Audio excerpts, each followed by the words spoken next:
Lunes 3 de diciembre del 2020, sean bienvenidos a JNE Noticias. Comenzamos con nuestros titulares.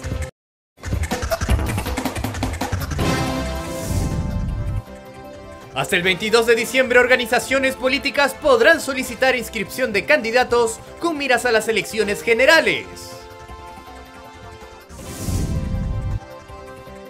JNE capacita a gestores de tambos en prevención de conflictos socioelectorales en el marco de los comicios del 11 de abril. OMPE habilitará antes del 15 de diciembre plataforma para que ciudadanos elijan su local de votación.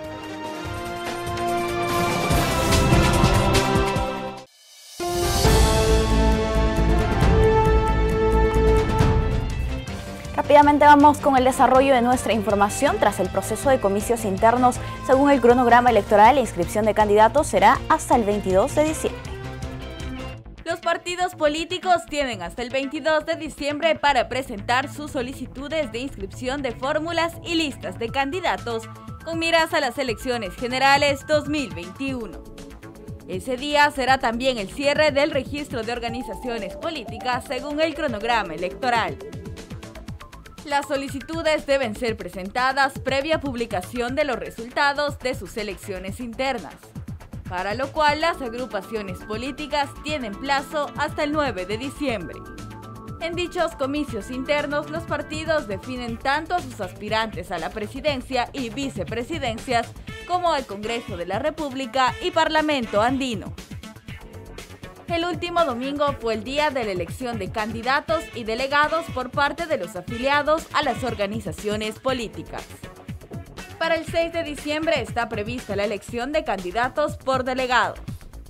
A la fecha son 8 los partidos que ya cuentan con candidatos a la presidencia: Frente Amplio por Justicia, Vida y Libertad, Partido Nacionalista Peruano, Partido Morado y Juntos por el Perú. Asimismo, el Partido Democrático, Somos Perú, Partido Aprista Peruano, Acción Popular y Partido Popular Cristiano. En los últimos 2 años fueron suspendidas 29 autoridades electas de acuerdo a la Central de Operaciones del Proceso Electoral. Veamos la información desagregada. El último reporte de la COPE del Jurado Nacional de Elecciones indica que en los últimos 2 años 29 autoridades fueron suspendidas. De este total, 2 tienen nivel regional, 8 provincial y 19 distrital. En este contexto, La Libertad, Cusco y Junín son los departamentos con más autoridades suspendidas, con 5, 4 y 3 personas respectivamente. Es importante mencionar que las regiones con menor número al respecto son Loreto, Puno y Ucayali, con un total de 3 autoridades en total. El detalle de autoridades suspendidas son 2 gobernadores regionales, 5 alcaldes provinciales, 3 alcaldes distritales, 3 regidores provinciales y 6 regidores distritales. Respecto al sexo de las autoridades, se realizó la suspensión de 3 mujeres y 26 hombres. Por otro lado, entre las causales tenemos por tiempo del mandato de detención con 13 casos, con sentencia judicial condenatoria emitida en segunda instancia por delito doloso con pena privativa de la libertad con 12 casos. En cuanto a la causal por mandato firme de detención derivada de un proceso penal, por incapacidad física o mental temporal y por sanción impuesta por falta grave de acuerdo al reglamento interno del Consejo Municipal, un total de 4 registros. En el marco de las elecciones generales 2021, el Jurado Nacional de Elecciones capacita a gestores de tambos en prevención de conflictos socioelectorales. Con el propósito de fortalecer el monitoreo y la prevención de conflictos socioelectorales en las elecciones generales 2021, el JNE capacitó a más de 240 jefes y gestores territoriales de tambos, plataformas de servicios del Estado con presencia en el ámbito rural. Esto permitirá al JNE contar con aliados estratégicos en zonas alejadas del país para la vigilancia de posibles situaciones de riesgo que pudieran afectar el normal desarrollo del mencionado proceso comicial. El ente electoral brindó información actualizada sobre la naturaleza de los conflictos sociales y sobre riesgos electorales que podrían afectar a las elecciones e impartió conocimientos sobre los principales aspectos de los comicios, características del padrón electoral y el principio de neutralidad. La capacitación se denominó Prevención y Gestión de Conflictos Socioelectorales en el marco de las EG 2021. Se realizó vía la plataforma de Zoom y estuvo a cargo del licenciado Aldo Guamán Arias, de la COPE del JNE. También se capacitó a los jefes de las oficinas desconcentradas, asistentes administrativos y colaboradores de la Dirección Nacional de las OD del Jurado Nacional de Elecciones. Cabe precisar que los tambos forman parte del Programa Nacional Plataformas de Acción para la Inclusión Social País, del Ministerio de Inclusión Social, que tiene como objetivo mejorar la calidad de vida de la población en zonas rurales en 22 departamentos, atendiendo a más de 13.000 centros poblados en el ámbito nacional. El Jurado Nacional de Elecciones y diversas entidades del Estado promueven un encuentro de alcaldesas del Bicentenario para una gestión local que permita fortalecer los derechos de las mujeres en un contexto de pandemia. Veamos los detalles a continuación. Cerca de 93 autoridades provinciales y distritales de diversas regiones del Perú participarán del tercer encuentro de alcaldesas del Bicentenario. Este evento, organizado por la PCM, Jurado Nacional de Elecciones, la OMPE, el Ministerio de la Mujer, Defensoría del Pueblo y por organizaciones de la sociedad civil, se realizará de manera virtual el martes 15 y el miércoles 16 de diciembre. En el tercer encuentro se busca impulsar las capacidades de las autoridades locales para una gestión pública que garantice la igualdad de las mujeres. Según datos del Ministerio de la Mujer, a fines de julio se registró 11.136 casos de violencia de género. Frente a ello, se considera esencial el rol de las autoridades locales para la construcción de condiciones de igualdad en sus jurisdicciones. A ello se suma la necesidad de luchar contra el acoso político que se manifiesta permanentemente en contra de las autoridades mujeres, lo que se constituye como una barrera para el ejercicio de su labor. En el marco de las elecciones generales 2021, la OMPE informó que antes del 15 del presente mes ya estará habilitada la plataforma para que los ciudadanos puedan elegir su local de votación más cercano.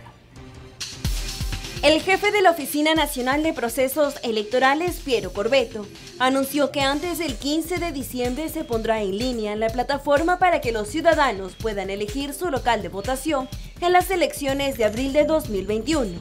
Afirmó que los electores podrán escoger entre 3 locales de votación cercanos a su domicilio, a fin de facilitar el proceso electoral. Corbeto sostuvo que esta información será compartida también con el Ministerio de Salud para planificar en forma exitosa las jornadas de capacitación. Indicó que en Lima y Callao se logró conseguir el 92% de locales necesarios para el proceso electoral, por lo que llamó a seguir poniendo a disposición de la OMPE más locales para instalar mesas de sufragio. En el resto del país, sostuvo que se alcanzó el 99% de locales de votación. En cuanto a las elecciones del pasado domingo, el jefe de la OMPE consideró como intachable el proceso de elecciones internas en los partidos, el cual fue organizado por primera vez por el organismo electoral. Precisó, sin embargo, que se habría registrado una baja asistencia, dado que el voto de la militancia partidaria no era obligatorio. Les compartimos ahora un video de la OMPE que nos ilustra de un tema fundamental dentro de la viabilidad de las organizaciones políticas, el financiamiento público. Veamos.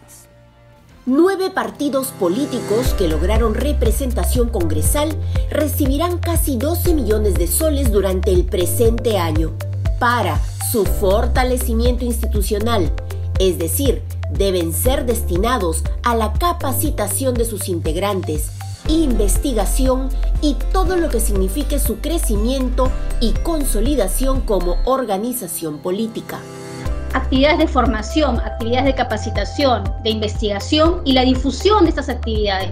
A esto se llama financiamiento público directo. ¿Qué significa esto? La Ley 28094 de organizaciones políticas ordena su cumplimiento a través de la OMPE. Este es un financiamiento en dinero, por eso se llama público directo, que es un financiamiento que proviene del Tesoro Público, o sea, es dinero del Estado peruano. La OMPE es la que está obligada a cumplir la Ley de Organizaciones Políticas y en ese sentido está obligada a hacer el cálculo como indica la norma y hacer la distribución como indica la norma. Pero debemos aclarar algo, esto no es un pago, es un financiamiento con recursos del Estado y hay una gran diferencia en ambos términos. No es que se le paga al partido político porque el pago es una contraprestación. Cuando yo voy a una tienda y voy a comprar algo, ¿no? Voy a la bodega a comprar de repente algún producto de pan llevar, yo pago porque me entregan algo a cambio. Esto no es un pago, acá no hay ninguna contraprestación. Esto es un dinero que el Estado peruano otorga a los partidos políticos a través de la OMPE para su fortalecimiento institucional. Entonces, ¿a qué debe destinarse o en qué debe usarse ese dinero? Seminarios, conversatorios, mesas de diálogo, cursos, diplomados para sus cuadros, para sus militantes, adquisición de inmuebles, pueden comprar locales partidarios con el financiamiento público directo, pueden equipar sus locales partidarios también, el mobiliario, pueden adquirir mobiliario, pueden hacer pagos al personal. Pero jamás deberá utilizarse en hacer campaña. La prohibición que existe es utilizar estos recursos para campaña electoral. Está prohibido cualquier tipo de acto de campaña con dinero proveniente del Tesoro, con financiamiento público directo. Existen requisitos que las organizaciones políticas deben cumplir para poder recibir este recurso.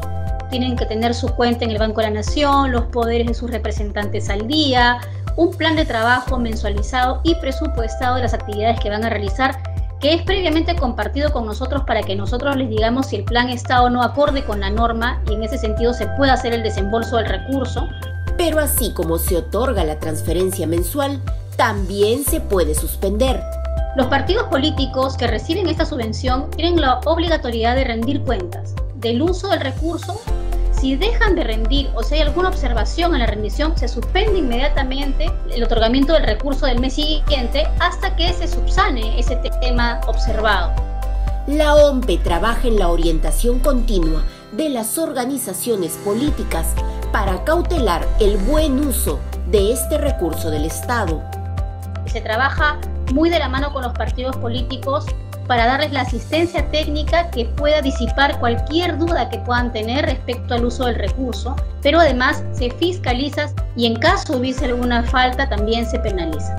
Un partido representa a un sector de la ciudadanía que confió en él. Por eso, un partido fortalecido fortalece también nuestra democracia. De allí se desprende la importancia de contar con el financiamiento público directo que usted ahora ya conoce.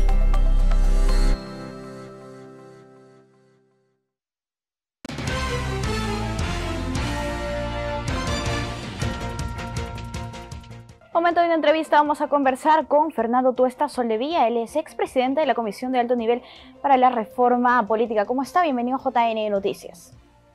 ¿Qué tal? Tengan ustedes muy buenos días. Bien, vamos a hablar sobre este panorama electoral que tenemos, las propuestas de reforma política para el fortalecimiento de las organizaciones políticas de nuestro país. Y la primera pregunta que le tengo que hacer es ¿cómo interpreta usted la baja participación del domingo pasado en las elecciones internas de las organizaciones políticas? Era esperable, y lo era porque en realidad quienes hace mucho tiempo seguimos de cerca los partidos, sabemos que esos padrones eran universos a los que no podían alcanzar los partidos. Vale decir, muchos partidos lo que tienen son miembros, pero son miembros no activos, o en algunos casos los padrones están inflados. Eso por un lado. Esto hace, por supuesto, que si uno tiene pues 200,000 y van a votar el 10%, 5%, no es que un 90% no les interesa. Solo que en algunos casos efectivamente ya no les interesa el partido, pero nunca se desafiliaron. Otros ni siquiera se han enterado porque las comunicaciones en los partidos son débiles. En tercer lugar, quizá porque había desincentivos. ¿Qué cosa quiere decir esto?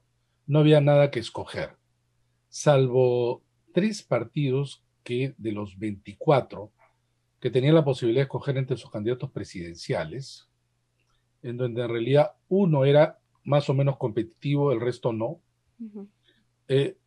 A nivel de el Parlamento no había que escoger. El partido presentaba 34 en Lima, que eran los 34 que iban a salir. Pero además, gracias a que los partidos presentaron listas, es decir, la votación era por lista completa, no había que escoger. Esto no tiene nada que ver con la reforma política. Bien. La reforma política tuvo uno de sus bases en las primarias abiertas, simultáneas, obligatorias, las PASO, que se iban a realizar este año, pero los partidos decidieron que no sea así, sino se trasladaron a el 2022. Esta no es parte de la reforma. Así es. Eso tiene que quedar bien claro. Eso es una medida supuestamente transitoria para este Congreso. Y en consecuencia eso es lo que estamos viendo. Lo que pasa es que ahora ha sido organizado por primera vez por la OMPE, y entonces esto desnuda lo que son los partidos. Antes, ¿qué pasaba? Hacían lo mismo, pero de manera mucha más artesanal, y nunca nadie vio las elecciones para delegados. Esto ya nos da cifras reales del panorama que estamos viviendo en las organizaciones políticas que se sabían, pero bueno, ahora ya tenemos los datos precisos porque precisamente lo organiza la Oficina Nacional de Procesos Electorales con la participación también del RENIEC y del Jurado Nacional de Elecciones. Bien, ahora, ante esto que ya se conocía, ¿cuál fue la propuesta de la Comisión de Alto Nivel para la Reforma Política? Una, el tema de las PASO definitivamente que no se han aplicado y que se aplicarán para las próximas elecciones municipales y regionales. ¿Podría explicarnos un poco más de este tipo de elección que es bastante nuevo en nuestro país y en el continente solamente se ve en Argentina? Y Uruguay. Y Uruguay. Sí. Bueno, esto exige que todo el ciudadano vaya a votar, como en cualquier elección, a local que más o menos frecuentemente realiza su votación. Va a tener una cédula en donde va a poder escoger al partido, que por ejemplo para candidato presidencial puede tener un candidato o puede tener más. Entonces va a elegir entre ellos. Y el Parlamento elegirá entre un candidato de la lista que presente el partido que él escoja. Entonces la primera diferencia es que hay cédula única, no confusión, no cada partido hace la elección que quiere, porque además esto ayuda a la organización. En segundo lugar, la propuesta nuestra era que la inscripción del candidato, del precandidato al Parlamento es individual, no por lista. De tal manera que si es que se presentan 60, entran al Parlamento los 34, en el caso de Lima, porque hay 34 escaños, los 34 más votados. Hoy día no. Se presenta un partido con lista única de 34. ¿Qué va a escoger si es por lista? En cambio, en el otro era una capacidad, un derecho que tenía el militante o el elector para votar por el candidato que quería. La idea nuestra era el voto preferencial perturbador en la elección al Parlamento entre varios partidos, lo incorporábamos al partido. Allí es donde deben competir entre los miembros del partido. Una vez que se tiene la lista, esa lista va a competir con otros partidos, pero ya es una lista cerrada, en la que se eligió. Claro. Pero por otro lado, tiene otra característica además, que es que si es que del total de los que compiten, 24 partidos, para sus elecciones, sea Congreso o presidente, no logra obtener el 1.5% del total, entonces ese partido queda desechado y pierde la inscripción. Una valla en las primarias. Exactamente, un umbral en las primarias que hace que para la elección ordinaria ya no, en el hipotético caso que se hubiera aplicado, ya no irían a la elección ordinaria. Claro. ¿No? Entonces, para nosotros esto era fundamental porque ayudaba en varios sentidos. En primer lugar, que los elegidos tengan una alta legitimidad.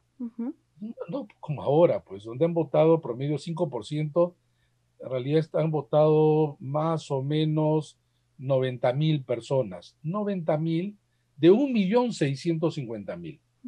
Acá estamos hablando de todo el país. 25 millones, que vayan a votar 20 millones. Bueno, 20 millones, 18 millones. Le da pues una legitimidad totalmente distinta a lo que se hace. En segundo lugar, no hay nada que tiene que ser con delegados, porque acá viene el otro tema. Como es una elección directa a las PASO, se diferencia de las de ahora. ¿Qué ha pasado? De los 24 partidos, 7 eligieron el domingo, ¿sí? Pero 17 eligieron delegados. El militante que iba, le dicen, tú no vas a elegir de estos 34, ni siquiera lista cerrada, tú vas a elegir delegados. ¿Cuáles delegados? Delegados que pone el partido, ni los conoce. Pero en fin, digamos que vota. ¿Hay acaso un número de delegados por circunscripción o un total? No, cada partido designa. Desde unos que superan los 150 hasta otros que están en 50. Esos delegados, además, ¿cómo se eligen? ¿Por circunscripción a nivel nacional? O sea, por ejemplo, los de Ica, tan convulsionada esta zona en estos últimos días, que eligen 2 delegados, 3 delegados, que van a elegir a su vez en la convención o en la asamblea la lista de los de Ica, y ese es el otro tema. Estos delegados tienen un mandato imperativo o no. ¿Qué quiero decir con esto? Que si es que Lima tenía 34 en un partido X, ¿qué van a hacer los delegados? Van a decir, bueno, yo lo que hago es confirmar esta lista de 24. Si es solo confirmar, ¿para qué delegados? Se hubieran elegido de frente. Claro. Porque los delegados cuesta al país, nos cuesta a todos. Pero con las pasos Si no es precisamente así, lo que se elimina, ¿no? claro, pero sí, efectivamente, acá no existe, en la pasos no hay delegados. Claro. Pero lo estoy diciendo ahora lo que vamos a tener el domingo. Sí, 17 partidos se van a reunir. Ahora, la idea es, ¿qué capacidad tienen? ¿Cambiar toda la lista? Si tú eras la cabeza de lista y yo el número 5, de repente yo aparezco en el número 5 y tú, perdón, yo en el número 1 y tú en el 5, por ejemplo. ¿No? Cosas como esa. Bueno, esto es lo que hacían siempre los partidos. Siempre los partidos. Pero además, por ejemplo, en el caso del Partido Morado, porque es un ejemplo que creo que puede ser ejemplificador en general. Ganó el señor Guzmán. Pero a nivel de las listas en el Congreso, también su lista ganó. De las 34 de su lista, se impone a los 34 de la otra lista. Pero resulta que las 34 suyas, completas, no es que si es que hay alguno bueno de la otra lista va a entrar, no. Pero ¿qué hubiera pasado si es que ganaba la otra lista? Y él es presidente de la República. Sería un presidente de la República con una bancada cuyos integrantes son de una corriente que lo han criticado como si fuera su enemigo. Por eso nosotros queríamos romper con esto. Las inscripciones tenían que ser candidaturas individuales. En Argentina, y estudiamos Argentina, justamente uno de los problemas es ese. Al inscribirse por lista ocurre 2 cosas. O un sector del partido aplasta al otro, con lo cual un sector del partido no se va a ver representado. O se ponen de acuerdo varias corrientes del partido y forman lista única, donde el elector, el miembro del partido, se siente burlado porque no tiene nada que elegir, ya eligieron ahí adentro. Entonces, por eso nosotros incluimos esta modalidad que nos parece que es mucho mejor. Sí. Aquí me gustaría hacerle una interrogante. Este problema de la baja participación que tuvimos en las internas, ¿no se podría repetir el año 2022 en las primarias? No creo, porque allí, bueno, podría, 1, es obligatorio. 2, la gente sí le gusta participar. Acá no, acá era, como te digo, si no hay incentivos, la gente no se siente identificado con su propio partido. Pero, por ejemplo, imagínate, tú en tu respectivo distrito, ¿no? Se presentan varias candidaturas de partidos y a su vez varios candidatos a esas candidaturas al alcalde. Pues tú dices, bueno, yo voto por el partido X, ahí hay una persona que me parece interesante, vas, votas por ese partido y votas por ese candidato. Vas a participar. El ciudadano no es que ya le dan completo el menú donde va a elegir el día de la elección. Previamente tiene una oportunidad que la aproveche. Bien, el sufragio entonces del elector tiene un sentido, ¿no? Un sentido democrático. Bien, ahora, ya para finalizar, me gustaría hacerle esta consulta y que usted nos dé su punto de vista de por qué es importante mantener partidos políticos para cimentar la participación política y cómo se pueden lograr que estos sean más representativos en nuestro país. Empiezo por lo segundo. No hay una llave mágica. Hay una serie de factores. Modificar las normas ayuda a encaminar algo. Nosotros creíamos en la Comisión de Alto Nivel para la Reforma Política que esto iba a ayudar, pero de por sí, simplemente cambiando una ley, no es que florecen partidos democráticos, fortalecidos, etcétera, ¿no? pero qué duda cabe que sí ayuda, ¿no? Lo otro es que es necesario hacer normas, no pues que llenen como un reglamento, sino hay que hacer normas en donde determinados elementos incentiven la participación y también desincentiven la participación. Y eso es lo que hemos hecho en aquellas normas que hemos propuesto. Desincentivar a aquellos pues aventureros, los que quieren aprovecharse de los partidos, lo que es fácil armar un partido, todo eso desincentivar. Los partidos son importantes porque son la única institución que intermedia entre la sociedad y el Estado, canaliza la representación. Antes teníamos una idea de un partido de masas, con ideología, con programa, identidades. Esos fueron los partidos del siglo XX importantes.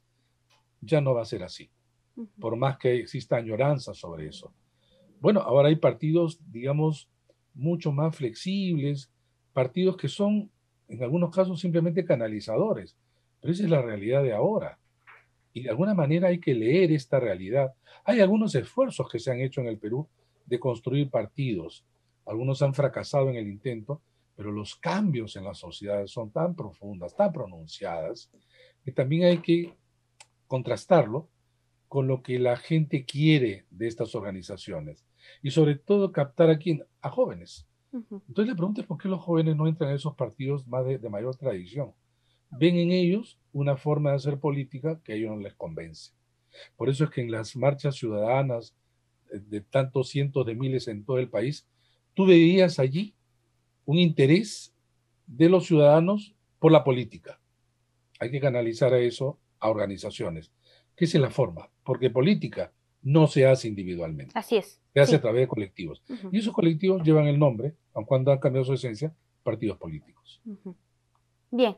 Interesante análisis. Nosotros estamos muy agradecidos con usted por acompañarnos en esta jornada de JN Noticias. Hasta luego. ¿Cómo no? Hasta luego. Bien, amigos, nosotros vamos a hacer una pausa. Volvemos.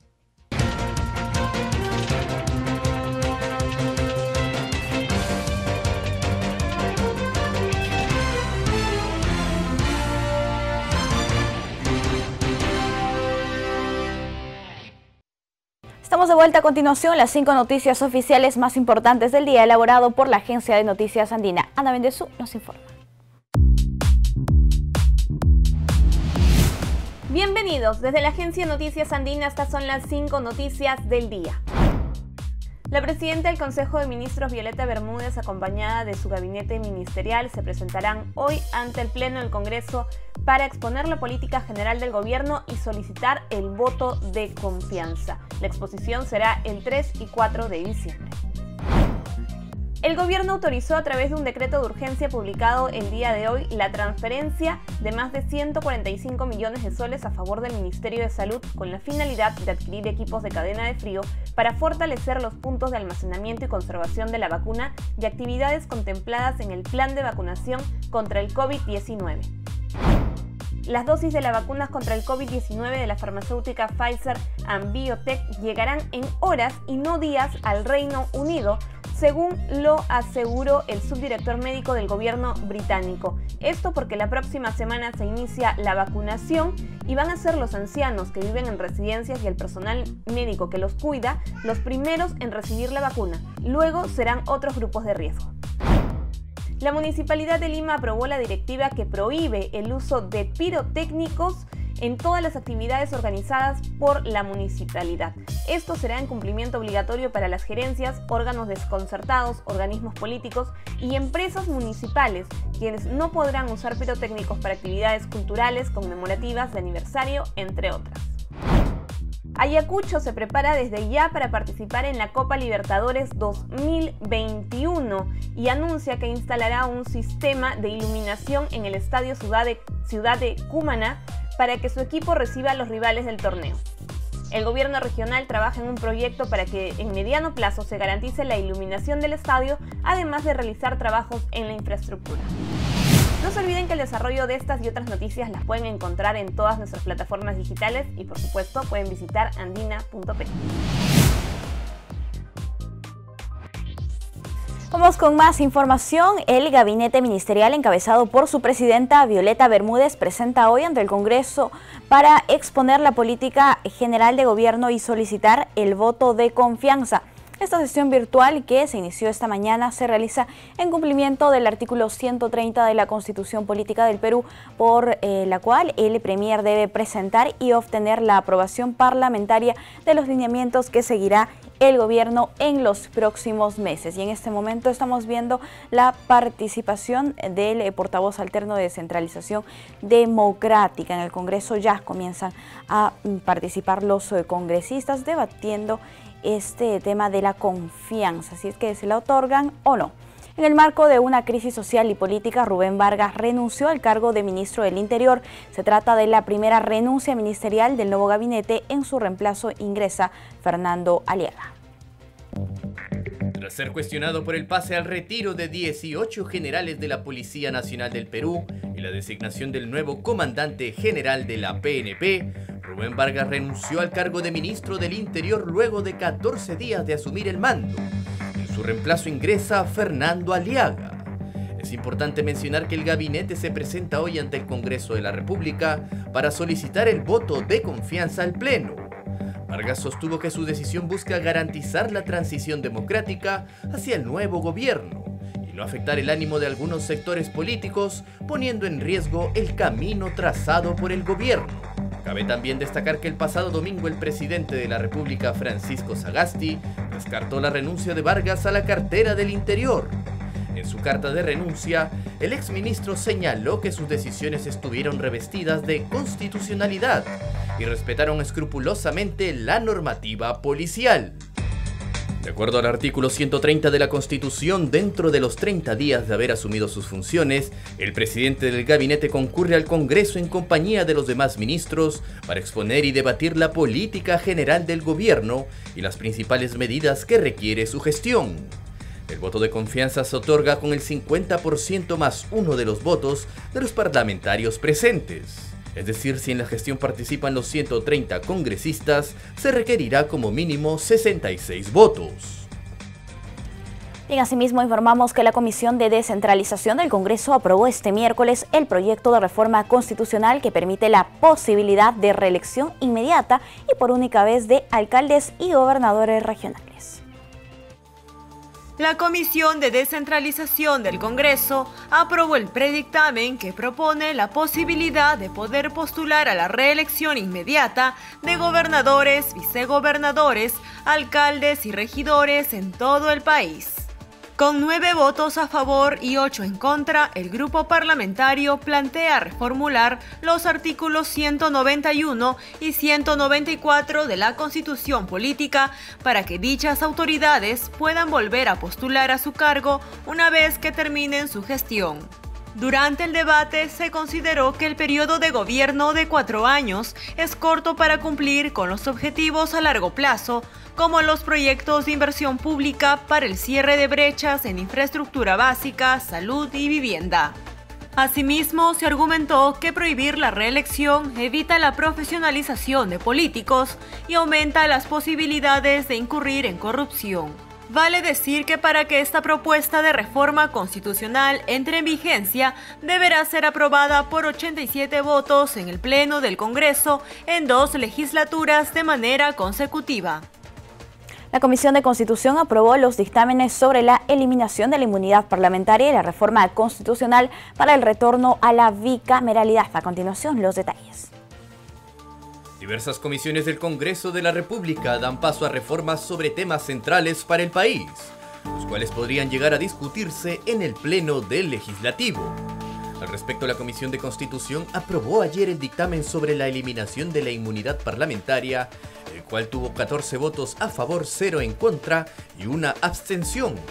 La iniciativa establece la modificación del referido artículo de la Constitución Política a través de la Ley de Reforma Constitucional, que elimina la inmunidad de los congresistas de la República. Dicho grupo de trabajo también aprobó el dictamen sobre la reforma constitucional para el retorno a la bicameralidad. Esta iniciativa contó con 8 votos a favor, 2 en contra y 4 abstenciones.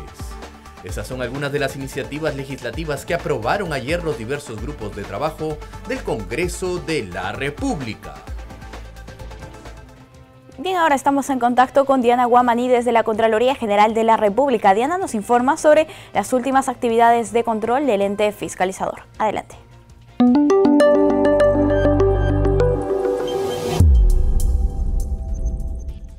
Gracias por el enlace. Desde la Contraloría General les informamos las principales actividades. El Contralor General Nelson Schack realizará esta semana una jornada de supervisión en la región Huánuco. Inspeccionará el estado de las obras y servicios relevantes para la población. Asimismo, verificará los avances del control gubernamental y sostendrá reuniones con autoridades locales. La Contraloría General inició el mega operativo de control regional en Ucayali. Se intervendrán el 100% de entidades públicas con la finalidad de resguardar el correcto uso de los recursos públicos y reducir el impacto de la corrupción y la inconducta funcional en este departamento. Para ello, se desplegó de manera simultánea equipos de auditores a las provincias de Coronel Portillo, Padre Abad, Atalaya y Purús, así como a los 13 distritos que las integran. El Contralor Nelson Schack se reunió con el ministro del Interior, Rubén Vargas, para abordar la aplicación del control concurrente a la gestión administrativa de dicho sector. Informó que se ha dispuesto priorizar y adelantar la absorción de los órganos de control institucional del Ministerio del Interior y de la Policía Nacional del Perú. La ampliación del control concurrente a nivel nacional para contrataciones de obras, bienes y servicios contribuirá a evitar que la corrupción y la inconducta funcional le hagan perder a los peruanos el 15% del presupuesto nacional. En Piura, la Contraloría detectó trabajos deficientes y no acordes al expediente técnico de la obra de rehabilitación de pistas y veredas en la provincia de Huancabamba. Cabe señalar que la Municipalidad Provincial ha destinado más de 20 millones de soles para su ejecución. Ante ello, la Contraloría notificó el informe de control para que la entidad disponga las acciones correctivas y preventivas pertinentes. La Contraloría transparenta su labor. Los resultados de las acciones de la Contraloría y de los órganos de control institucional a nivel nacional se encuentran publicados en el buscador de informes de servicios de control accesible en la página web www.contraloria.gov.pe. Podrá descargar los informes completos y la ficha resumen de los servicios de control realizados en cada región de su interés. Conoce todas las actividades de la Contraloría en nuestra página web www.contraloria.gov.pe.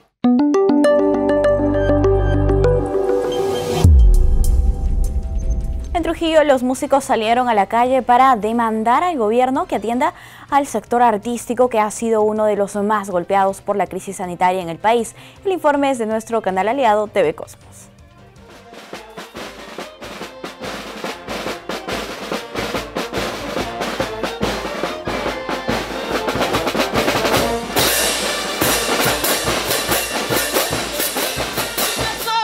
Copitas de mezcal, que al fin nada ganamos con ponernos a llorar, que sirvan las otras copitas de mezcal. Haciendo lo que saben hacer, cantar y tocar sus instrumentos, artistas de la región La Libertad salieron a protestar, pues afirman que más de 5.000 se han visto afectados por la pandemia del COVID-19. Hacemos un llamado al gobierno, en realidad para que los músicos de La Libertad y de todo el Perú no sean olvidados. Los músicos también tienen familia, tienen derecho a trabajar. Estamos solicitando, pero siempre respetando la normativa de salud. Ya tenemos nuestro proyecto, ya tenemos nuestro plan COVID. Nosotros no queremos eludir nuestra responsabilidad. Tras la reciente reactivación económica de la cuarta fase, la cual no los incluye, en Trujillo exigieron al gobierno poder volver a realizar conciertos privados bajo los protocolos de emergencia, como el contar con un aforo de solo un 30%. El Estado dio un decreto 058, en el cual en el 058 da 50 millones para la gente del arte, pero estos 50 millones ya se acabaron, han quedado cortos, y hay un montón de gente que ha salido beneficiada, un montón de artistas que han salido beneficiados, y hasta el día de hoy no se les deposita. Eso fue un concurso elitista que hizo el Estado, porque la gente que no tiene internet es una gente que no puede postular, pues. Él es Carlos Silva, miembro de la querida orquesta trujillana Los Hermanos Silva. quien junto a los 36 músicos que integran dicha agrupación afirma se tuvieron que reinventar, realizando delivery y venta de comida, pues los shows virtuales no resultaban rentables. Creo que es justo y necesario que ya las autoridades estén bien puestas los ojos sobre los músicos que están desactivados hace 9 meses. Por favor, a las autoridades les invoco, preocúpense por los músicos. Los músicos afirman que pese a que se aprobó un presupuesto para apoyar a los artistas, este solo fue un bono elitista, pues no llegó a los locales. Ellos piden la reactivación de shows, la ampliación del presupuesto destinado a mitigar y reactivar el sector cultural, la generación de un marco legal que ampare a los músicos en situaciones como la pandemia, la creación de un registro de artistas en el Perú, entre otras demandas.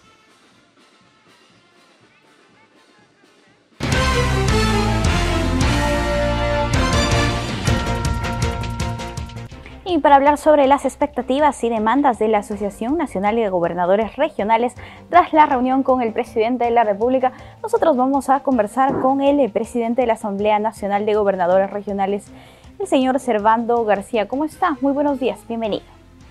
¿Cómo le va? ¿Qué tal? Gusto de saludarla, Paloma Barreto. Para nosotros es importante siempre el tema de articulación y estamos acá para poder contestar a sus interrogantes. Así es, gobernador, ustedes ya han sostenido una reunión con el Ejecutivo Nacional y nos gustaría que nos comente cuáles son los puntos principales que se han abordado en esta. Sí, mire, justamente el viernes pasado estuvimos en conversaciones con el presidente de la República y la Premier, en la cual pues hemos tocado, entre otros puntos, 3 temas fundamentales. Primero, el tema de la lucha conjunta contra la pandemia, contra la COVID y la posible segunda ola que aparentemente se está avecinando según el Ministerio de Salud. Entonces ahí lo que necesitamos es sumar esfuerzos a nivel local, regional y nacional, ¿no? Entonces ese ha sido un punto requerido por los 25 gobiernos regionales, en la cual pues el presidente de la República se comprometió en continuar con los lineamientos que se han venido llevando adelante. Toda vez de que, como tenemos esta amenaza presente, tenemos que también pues, sumar los esfuerzos para poder mitigar los efectos que pueda tener el COVID-19. Así es. Gobernador. El segundo punto, digamos así, ha sido el tema de reactivación económica y la continuidad de las inversiones. Como usted sabe, hay grandes proyectos que se vienen ejecutando en las diferentes regiones del país, y nuestra preocupación es que estos proyectos no se paralicen, sino que se les dé la continuidad de inversiones a partir del mes de enero, ¿no? Y además que se respeten el tema de la firma de convenios que se han dado con los anteriores ministros y otros que se han venido gestionando, que sigan también con su curso. El punto 3, para terminar, es el tema de descentralización, tanto el tema de descentralización administrativa y la descentralización fiscal, porque últimamente se ha venido recentralizando y mutilando funciones que son de vital importancia, por ejemplo, en la dirección de trabajo, en las direcciones de agricultura. O sea, lo que no queremos es que haya direcciones de las regiones que compiten con las oficinas desconcentradas del gobierno nacional, sino que los gobiernos regionales en realidad deberían impulsarse el tema de esa descentralización. Así es, gobernador. Sí, usted mencionaba en un primer momento la lucha contra la pandemia de la COVID-19. ¿Cuáles son estos esfuerzos, acciones concretas que se deberían realizar desde el Ejecutivo para fortalecer la lucha de los gobiernos regionales contra la pandemia? Mire, en principio tenemos que reforzar el tema del primer nivel de atención preventivo promocional. Esto pasa por dotar del presupuesto suficiente para el pago de haberes del personal de salud. Eso también es un tema que se ha tocado y que tiene que ser resuelto a la brevedad. Hay varios gobiernos regionales que tienen una brecha presupuestal importante tanto para este mes de noviembre como para el mes de diciembre. Y además asegurar para mínimo el primer semestre del siguiente año, porque mientras no haya vacuna, obviamente que no vamos a estar protegidos. Frente a ese escenario es que necesitamos que se dote el presupuesto. Además, también hemos hecho el requerimiento de que se acredite más laboratorios donde se puedan realizar las pruebas moleculares, ¿no? Porque en la actualidad tenemos 20 laboratorios acreditados y hay 5 regiones que aún están a la espera de que acrediten su laboratorio. Claro, todavía tenemos que trabajar en ese contexto, no podemos descuidarnos ni bajar la guardia. Efectivamente, dentro de ello también para concluir, le digo, También que no se, digamos, no se desinstalen los hospitales de contingencia que se han gestado desde el gobierno central para, obviamente, porque si hay esta amenaza de la segunda ola, mal haríamos pues en desinstalar estas instalaciones que podrían ayudarnos a resolver el tema. Sí, bien, gobernador, ahora en el segundo punto, usted habla de grandes proyectos de inversión que se tienen en diferentes puntos del país. ¿Cuáles serían estos? ¿Cuáles serían los prioritarios? No, mire, hay hospitales que están en proceso de construcción. Por poner un ejemplo, en la región Huánuco, por ejemplo, hay un hospital que ha estado paralizado, creo que es el Emilio Valdesari, si mal no recuerdo. De igual manera, el tema de Arequipa, en Piura mismo, ¿no? Piura tenemos varios hospitales también, establecimientos de salud que también están llevándose adelante en el proceso de ejecución. Entonces lo que hay que hacer es también dotarle de los recursos suficientes para que esto pues, no se paralice con respecto a la continuidad de inversiones, ¿no? Bien, ahora si hablamos de la descentralización, ¿ustedes consideran que este ha sido un procedimiento que se ve paralizado de repente, que ha iniciado por gobiernos atrás, pero que sin embargo no ha seguido un camino adecuado para que finalmente se hable de una verdadera descentralización en el país? Sí, mire, lo que estamos viendo es que lamentablemente se viene recentralizando las funciones. Hubo un momento que, si bien es cierto, no se avanzó en el 100% de la descentralización, pero de alguna manera se les dio una mayor autonomía a los gobiernos regionales y, digamos, las oficinas desconcentradas no competían, tal como lo que le informé al inicio, ¿no? Por ejemplo, tenemos ahorita que SUNAFIL, que es una dependencia directamente del Ministerio de Trabajo, prácticamente le está absorbiendo todas las funciones a la Dirección de Trabajo. O sea, vamos a tener, digamos, oficinas del gobierno regional y del gobierno nacional compitiendo y a la vez prácticamente nos han absorbido, ¿no? De igual manera con la dirección de producción. Produce prácticamente le ha quitado todas las funciones a la dirección de producción y eso no es bueno, sobre todo mirando el interior del país. Usted sabe que en un país descentralizado avanza y avanzamos en resolver temas de brechas sociales. Y así en los temas de educación de igual forma, ¿no? Por un lado, los gobiernos regionales designamos a los directores regionales de educación, pero sin embargo en el tema de las UGELes hay problemas, ¿no? Entonces, ¿por qué? Porque hay, digamos, una imposición, llámese así, desde el nivel central a través del Ministerio de Educación, que no permite pues tener una injerencia, digamos, que nos permita a nosotros controlar temas de mayor transparencia, porque han habido desvío de fondos a través de las UGELes, serios cuestionamientos, y finalmente los activos, digamos, los lleva al nivel central y los pasivos prácticamente los asume el gobierno regional, cuando en realidad nosotros no tenemos, digamos, la autonomía en el 100% con respecto al tema de las UGEL. Entonces eso también para nosotros es un tema de preocupación. De la misma forma le puedo hablar en la Dirección de Agricultura. La Dirección de Agricultura prácticamente se ha visto absorbida por el nivel central, por el Ministerio de Agricultura, y como le digo, lo que pedimos los gobernadores y lo que piden las regiones y lo que pedimos todos al interior del país es que la descentralización sea cada vez más decidida, sea impulsada, y realmente desde la Asamblea Nacional de Gobiernos Regionales esa es una de las preocupaciones importantes. Y yendo al otro punto de la descentralización fiscal, es importante que sea aprobado una ley en la cual incrementa la inversión a nivel de los gobiernos regionales dotándolos de más presupuesto, que es en la ley del FONCOR, que ha sido aprobada en estos últimos días, toda vez de que se le va a dar 2 puntos porcentuales a los gobiernos regionales, esto de manera paulatina a partir del 2022. En 2022 se le dará 1 punto, en 2023 punto y medio, en 2024 2 puntos. Esto se ha venido impulsando directamente de la Asamblea y gracias al Congreso también que en su momento le dio el visto bueno y finalmente esta ley ya está aprobada. Entonces, ahí vamos a dotar más o menos de unos 270 millones de soles para cada región, y le va a llegar a todas las 25 regiones. Nos parece que ese es un punto importante mirando el tema de descentralización fiscal. Definitivamente no es suficiente, pero al menos hay una luz al final del túnel. Claro, gobernador, además también hay que considerar que los gobiernos regionales deben tener capacidad de gasto e inversión. Estas son las demandas que tienen ustedes y esperemos que puedan ser atendidas por el Ejecutivo Nacional. Nosotros le agradecemos por estar aquí con nosotros en JN Noticias. Hasta una próxima oportunidad. Gracias a usted. Bien amigos, vamos a hacer una pausa. Volvemos.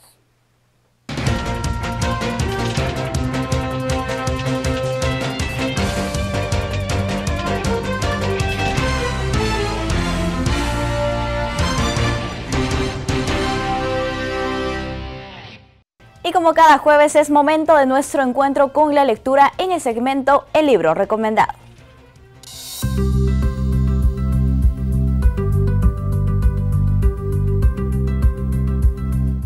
Hola, ¿qué tal? Soy Renzo Miranda, docente y escritor. Hoy quiero compartir con todos ustedes este libro fascinante de poesía de la poeta peruana Blanca Varela, una obra póstuma titulada Poesía Reunida, que abarca su producción lírica de la segunda mitad del siglo XX. Hablar de Blanca Varela es hablar de una de las voces poéticas más deslumbrantes en lengua española. Su registro lírico comprende temas, un maridaje complejo y riquísimo de temas que van desde la nostalgia, la búsqueda de la identidad, el reencuentro con la cultura peruana, las relaciones del amor, las relaciones con la familia, su faceta de maternidad y sobre todo un tratamiento muy peculiar en la voz de Blanca Varela, ese cuestionamiento de tipo existencial, ¿no? Con el yo personal, con el yo íntimo, y lo hace desdoblando su voz tanto en versión masculina como versión femenina.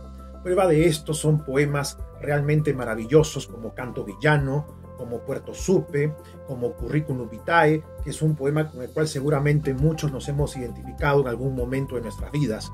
Y también un poema que en especial a mí me gusta mucho, Monsieur Monod no sabe cantar, en el cual se da un tratamiento abierto, pero muy profundo, muy sensible de los desaguisados del amor en pareja. Entonces, razones sobran para poder sumergirse, ¿no?, en la estética y el tratamiento de estos diversos temas en la voz poética de Blanca Varela, una peruana a la cual tenemos que leer siempre de forma obligatoria, porque es realmente descubrir un mundo maravilloso, no solo de arte poético, sino también un encuentro con la condición humana.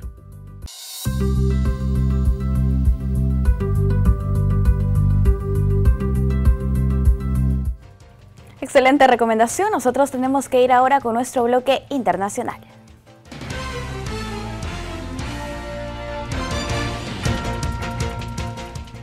El presidente Donald Trump volvería a postular en el 2024, así lo manifestó en una reunión privada en la Casa Blanca.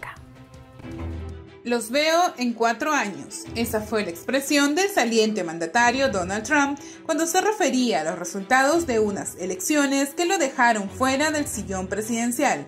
Señaló además que para él fueron 4 años increíbles al mando. Dichas declaraciones las dio en una recepción de la Casa Blanca. Con esta afirmación, Trump estaría tentado a postular nuevamente a la presidencia en el 2024, ya que según él le estaría arrebatando la victoria actual, dándosela a su rival demócrata Joe Biden, por lo cual los estadounidenses podrían volver a verlo en unas elecciones. Con respecto al caso, el fiscal general de Estados Unidos, William Barr, aseguró que el Departamento de Justicia no halló ninguna prueba de fraude en el proceso electoral del 3 de noviembre.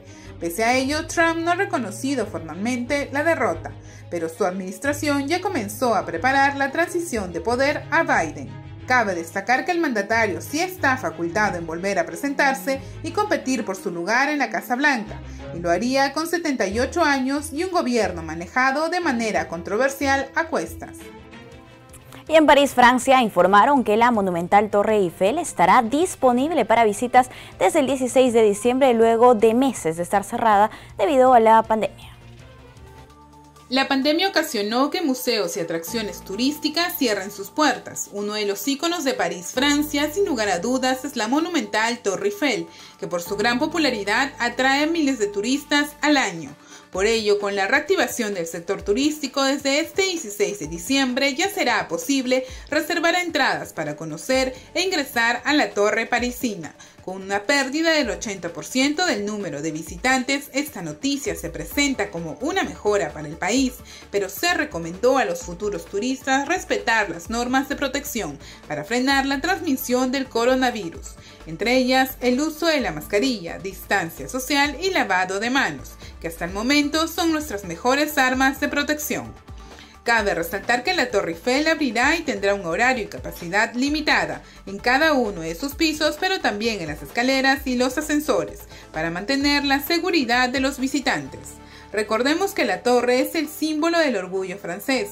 Fue diseñada por el ingeniero Gustave Eiffel y tiene una altura de 300 metros. Además, tomó 2 años construirla, iniciando en 1887.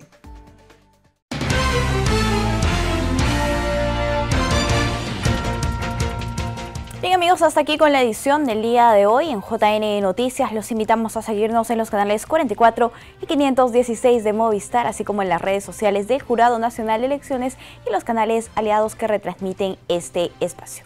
Los dejamos con imágenes de Lunahuaná.